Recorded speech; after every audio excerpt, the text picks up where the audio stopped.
Good morning बेटा। आज एक और बहुत अच्छा सा टॉपिक पढ़ने जा रहे हैं हम लोग, potential due to a dipole. हम लोगों ने इससे पहले फर्स्ट चैप्टर में field due to a dipole पढ़ा था, तो आप सबको मुझे उम्मीद है कि आपको डायपोल याद होगा। A combination of two equal and opposite charges is called dipole, obviously separated by a finite distance. तो हम उम्मीद कर रहे हैं आपको डायपोल पता है। एक और टर्म पता है, डायपोल मोमेंट क्या होता है, पी। रिकॉल कर लीजिएगा, पी क्या था, डायपोल मोमेंट क्या होता था, क्यू इंटू सेपरेशन, और सेपरेशन अपन लिया करते थे 2a। चलिए, तो हम क्या करने वाले हैं, डायपोल के लिए पोटेंशियल निकालने वाले हैं। दो तीन केसेस यहां पर भी बनेंगे, एक एक्सियल, इक्वेटोरियल और तीसरा होगा हमारा जनरल। बता दें कि सभी अपनी अपनी जगह बहुत इंपॉर्टेंट है, तीनों आपको पता होने चाहिए। जल्दी देखिएगा, बहुत आसान है। पहला और दूसरा केस, मान लिया ये एक डायपोल है, माइनस क्यू और प्लस क्यू। ये डायपोल है और इनके बीच का सेपरेशन कितना है, 2a। हमें इस डायपोल की वजह से किसी पॉइंट पर पोटेंशियल पता करना है, और वो पॉइंट पोटेंशियल का मान लिया मैंने ये रहा, कोई पॉइंट मान लेते हैं, मान लिया ये है ए बी, और कहां पर पोटेंशियल पता करना है, सी पर पोटेंशियल पता करना है। डायपोल का सेंटर है ओ, और आपको याद होगा सारी डिस्टेंसेस अपन कहां से मेजर किया करते थे, डायपोल के सेंटर से। तो सेंटर से उस पॉइंट की डिस्टेंस जहां पर पोटेंशियल पता करना है, दैट इज आर। तो ये डायग्राम लगभग आइडेंटिकल बन गया है एक्सियल पॉइंट की तरह जब हमने फील्ड निकाला था। काम क्या है, हमें सी पर पोटेंशियल पता करना है। एक बार ए से निकालेंगे, एक बार बी से निकालेंगे, और अलजेब्रा की तरह ऐड कर देंगे। ध्यान देना, किसकी तरह, अलजेब्रा की तरह ऐड कर देंगे, because potential is a scalar quantity. बड़ा सिंपल सा टास्क है, आप खुद भी कर सकते हैं वीडियो पॉज करके। तो मैंने क्या बोला, potential at C due to, पहले निकाल रहा हूं मैं ए की वजह से। ए का मतलब आप ए भी लिख सकते थे या फिर माइनस क्यू भी लिख सकते थे, तो मैं नाम दे देता हूं पोटेंशियल। ये रहा V1 is equals to potential due to a point charge का formula KE upon R। Q क्या था हमारे पास, क्यू कितना है, एक बार माइनस क्यू, और यहां से सेपरेशन ए से सी तक का सेपरेशन ध्यान से देखना, तो कितना हो गया है R, तो ये रहा, और ये वाला पोर्शन क्या ए हो जाएगा, बिकॉज ये क्या है, मिड पॉइंट है, तो this one is A and A. तो क्या बन गया है, R प्लस ए। इतनी बात सीख गए। ये माइनस मैंने निकाल के कहां लगा दिया है, बाहर लगा दिया है, कोई फर्क पड़ा नहीं। डायरेक्शन आप बोलने की कोशिश भी मत करना, because potential is a scalar quantity. अब बात करते हैं potential at C due to B. B का मतलब कौन, प्लस क्यू चार्ज। जरा बोलिएगा, V2 इज इक्वल टू फिर से KEQ अपॉन सेपरेशन। सेपरेशन की बात करिएगा, B से C तक का सेपरेशन कितना है, टोटल मेरे पास R सेपरेशन है यहां तक का, ये घटा दिया तो ये बच गया, कितना बचा, R माइनस ए। सेपरेशन निकल आया, दोनों पोटेंशियल्स निकल आए। नेट पोटेंशियल निकालने के लिए क्या करेंगे, दोनों को अलजेब्रा की तरह ऐड कर देंगे। तो मैं लिख रहा हूं total potential V is equal to V1 plus V2। एक बार जल्दी से देखिएगा, दोनों को ऐड कर देंगे तो V क्या बन गया, इन दोनों को ऐड कर रहा हूं V1 प्लस V2 को, तो वैल्यू रख रहा हूं, एक है KEQ अपॉन R माइनस ए, और दूसरा है KEQ अपॉन R प्लस ए। ये वैल्यू रखना समझ में आया। V1 प्लस V2 की वैल्यू रखनी थी, V2 मेरा ये रहा, तो मैंने पहले V2 लिख दिया है, बिकॉज ये टर्म पॉजिटिव का था, ये नेगेटिव का, तो बाद में रख दिया। एलसीएम आप देख सकते हैं क्या हो जाएगा, दोनों का प्रोडक्ट R माइनस ए, R प्लस ए। KEQ दोनों तरफ से कॉमन है, यहां से दोनों तरफ से KEQ क्या है, कॉमन है। क्रॉस, अच्छा एलसीएम का तरीका पता है, डिनोमिनेटर्स का मल्टीप्लाई, उसके बाद क्रॉस मल्टीप्लाई। अब क्रॉस मल्टीप्लाई करा दिया तो ये हो गया R प्लस ए, ये माइनस लगा है, और R माइनस ए। ये माइनस से अंदर मल्टीप्लाई कर देंगे तो r माइनस का हो गया और a प्लस का हो गया। कुछ कैंसिल होता नजर आया है आपको? क्या नजर आया है? r से r कैंसिल हो गया है। क्या बच गया मेरे पास? के क्यू a प्लस ए यानी कि 2a अपॉन ये a माइनस बी और a प्लस बी की फॉर्म में बन गया R square minus A square. q into 2a खूब अच्छे से पहचानते हैं, दिस इज कॉल्ड p। तो शायद नीचे ना दिखेगा तो मैं यहां लिख दे रहा हूं इधर ही k and this one is p divided by R square minus A square. This is your potential. कहां पर? At axial point. बड़ा सिंपल था। क्या कर लिया? एक बार प्लस से निकाला, एक बार माइनस से निकाला, अलजेब्रा की तरह ऐड कर दिया, एज सिंपल एज दैट। और कुछ नहीं करना है। क्या सीख गए हैं इतना छोटा सा काम? एक बार जल्दी से फटाफट से नोट करिए। अब हम इक्वेटोरियल पॉइंट की तरफ बढ़ेंगे।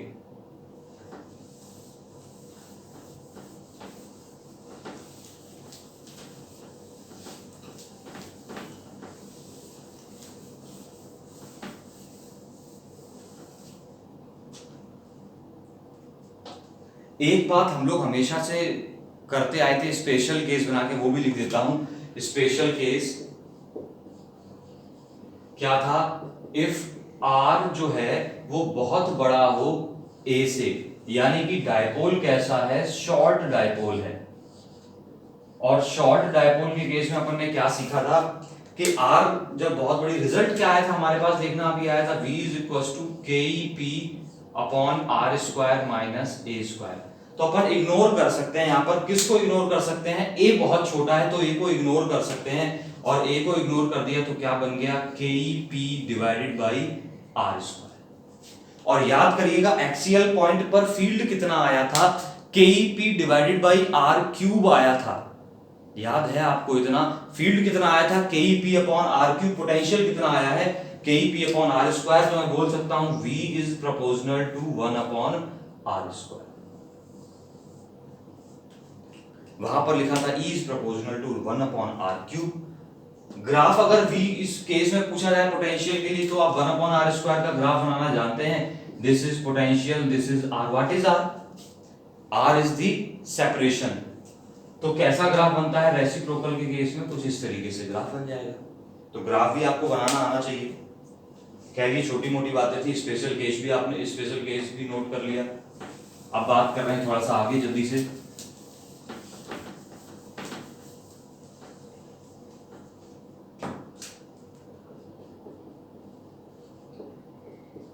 At equatorial point.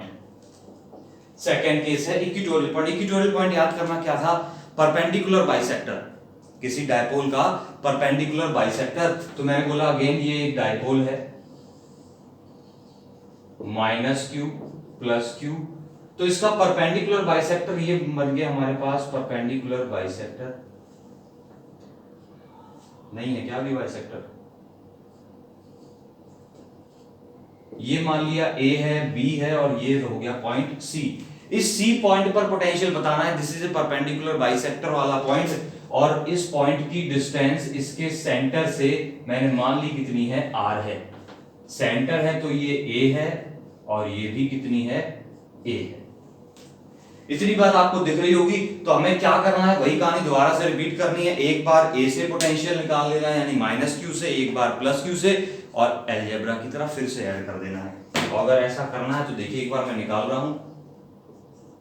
Potential at C due to A, V1 is equal to K charge कितना? Minus Q divided by separation. A से C तक का सेपरेशन पूछा गया है, और A से C तक का सेपरेशन अगर आप देखेंगे तो ये रहा A से C तक का सेपरेशन। कई लोगों को दिख भी रहा होगा कि पाइथागोरस थ्योरम यूज करके, पीटी जिसको बोला जाता है, यूज करके हम इसकी लेंथ निकाल सकते हैं। क्या होगी इसकी लेंथ? आप सबको पता है, अंडर रूट का R square plus A square. Confirm बात है? तो हमारे पास क्या था? पोटेंशियल का मतलब के क्यू अपॉन सेपरेशन। सेपरेशन कितना हो गया? अंडर रूट का R square plus A square. Confirm बात है। ये माइनस क्यू निकाल के बाहर लगा दे रहा हूं, आपको वजह पता होगी, माइनस छोटी बात है। अब बात करते हैं potential at C due to B. Potential हो गया V2 is equal to K charge is Q, और सेपरेशन इस बार कितना है, क्या ये रहा CV सेपरेशन, ये वाला। और अगर इस CV सेपरेशन की बात करूं तो फिर से ही वही आ गया है, पाइथागोरस थ्योरम फिर से चिल्ला रही है, perpendicular square plus base square which is again under root R square plus A square. तो रख देते हैं वैल्यू अंडर रूट का R square plus A square. दोनों पोटेंशियल्स निकल आए हैं। टोटल पोटेंशियल के लिए क्या करिए, दोनों को ऐड कर दीजिए, तो total potential V is equal to V1 plus V2, दोनों को ऐड कर दीजिए। और ऐड करते ही मैं देख रहा हूं, क्या देख रहा हूं, ये माइनस का वही टर्म लिखा है, ये प्लस का वही टर्म लिखा है। एक माइनस का है, एक प्लस का है, आइडेंटिकली तो है, दोनों एक दूसरे से कट गए, और क्या बच गया मेरे पास, जीरो। तो एक पंचलाइन बन गई। ये आपको पंचलाइन की तरह हमेशा याद रखनी है।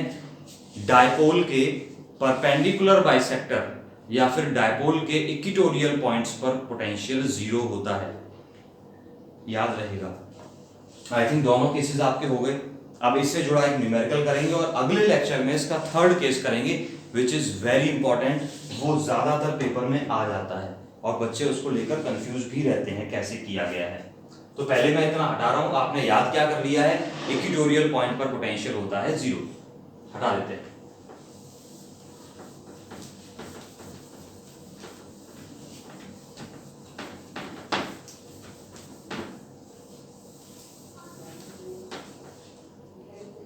एक बहुत छोटा सा क्वेश्चन है, लिखिएगा।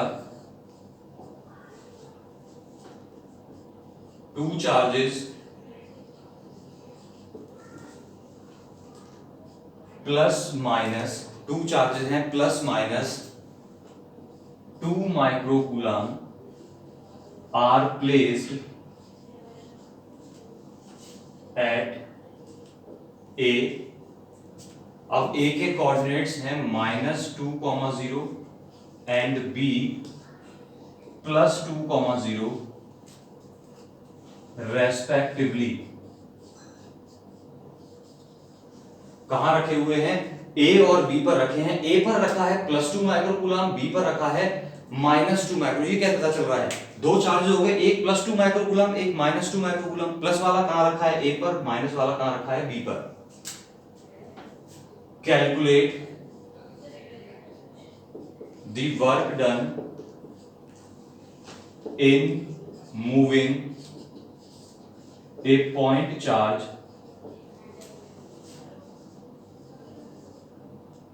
1 nanocoulomb in moving a point charge 1 nanocoulomb from C, और C के कोऑर्डिनेट्स हैं 0,4 टू, ये क्या लिखा है 4 टू D, जिसके कोऑर्डिनेट्स हैं 0,-4।